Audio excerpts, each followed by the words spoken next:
সামনে গর্জন করছে পুলিশের ভারী ভ্যান।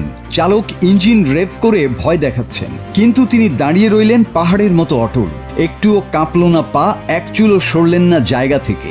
ভারতের নিট দুর্নীতি ও শিক্ষা ব্যবস্থার অনিয়মের প্রতিবাদে মুম্বাইয়ের রাজপথে আটক হওয়া শিক্ষার্থীদের বাঁচাতে এভাবেই পুলিশ ভ্যান রুখে দাঁড়িয়েছিলেন এক তরুণী। রাতারাতি সামাজিক যোগাযোগ মাধ্যমের সেন্সেশন হয়ে ওঠা এই সুপার গার্ল আসলে কে? সেনা পরিবারের সন্তান, ১৩ বছরের থিয়েটার শিল্পী, নাকি একজন গ্ল্যামারাস মডেল?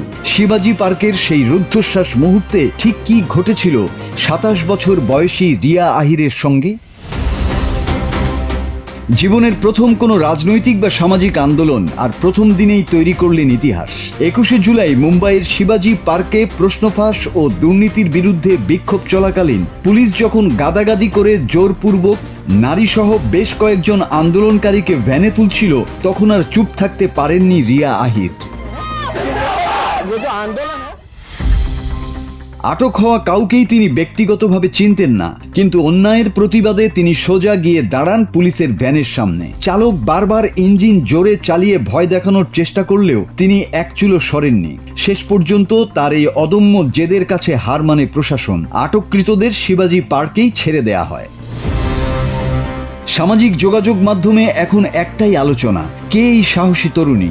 ২৭ বছর বয়সী রিয়া আহির দীর্ঘ ১৩ বছর ধরে হিন্দি থিয়েটারের সঙ্গে যুক্ত এবং পেশায় একজন মডেল। কিন্তু তার এই অকুতভয় সাহসের শেকড় লুকিয়ে আছে অন্য জায়গায়। রিয়ার পরিবার দীর্ঘদিন সেনাবাহিনীর সঙ্গে যুক্ত।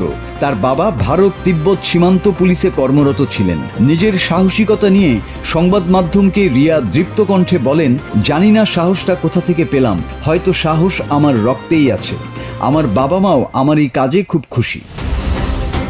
রিয়ার এই প্রতিবাদ শুধু নিট পরীক্ষার প্রশ্ন ফাঁসের বিরুদ্ধে নয়, বরং দেশের পুরো শিক্ষা ব্যবস্থার গাফিলতির বিরুদ্ধে। কারণ তিনিও এর ভুক্তভোগী। রিয়া মনোবিজ্ঞান নিয়ে পড়াশোনা শুরু করলেও পরে তা শেষ করতে পারেননি। বর্তমানে তিনি মুম্বাই বিশ্ববিদ্যালয়ের দূর শিক্ষা কর্মসূচিতে ইংরেজি সাহিত্য পড়ছেন। কিন্তু ফি দেওয়ার পরও বিশ্ববিদ্যালয় থেকে কোনো সহযোগিতা না পাওয়ার ক্ষোভ তার বুকেও জমেছিল। গ্ল্যামার আর থিয়েটারের রঙিন দুনিয়া থেকে বেরিয়ে এসে রিয়া আহির আজ রাজপথের এক সত্যিকারের হিরো। যখন নিজের অধিকার আর অন্যের প্রতি হওয়া অন্যায়ের বিরুদ্ধে সাধারণ মানুষ এভাবেই ভ্যানের সামনে বুক চিতিয়ে দাঁড়ায়, তখন কোনো দুর্নীতি আর পার পায় না। Desk report, Bangla TV.